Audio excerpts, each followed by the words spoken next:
গাছগুলো এতদিন ঘরে রাখছিলাম।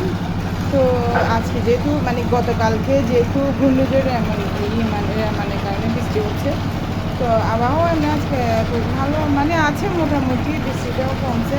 আমি গাছগুলোকে বেগুন দিয়ে দিয়েছিলাম যে বৃষ্টি পানি, তার মধ্যে একটা গাছ অলরেডি আমার এই গাছটা বাতাসের মধ্যে আমার পানি পড়ে গেছে, আমার গাছটাও পড়ে গেল, আমার খুব কষ্ট লাগতেছে।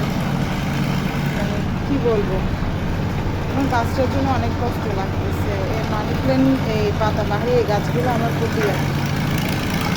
এদিকে জানাতে পাপা চলে যাচ্ছে,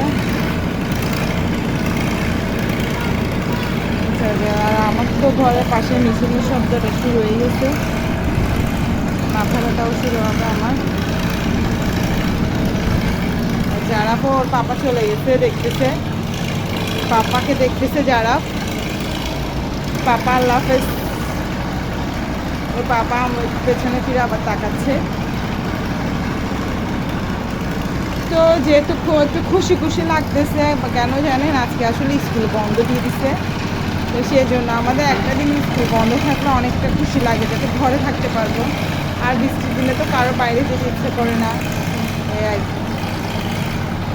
তো আমাদের ভিডিওটা যদি আমার ভিডিওটা যদি ভালো লেগে থাকে, আমার ভিডিওটি সবাই একটু লাইক করবেন, কমেন্ট করবেন, শেয়ার করে দিবেন।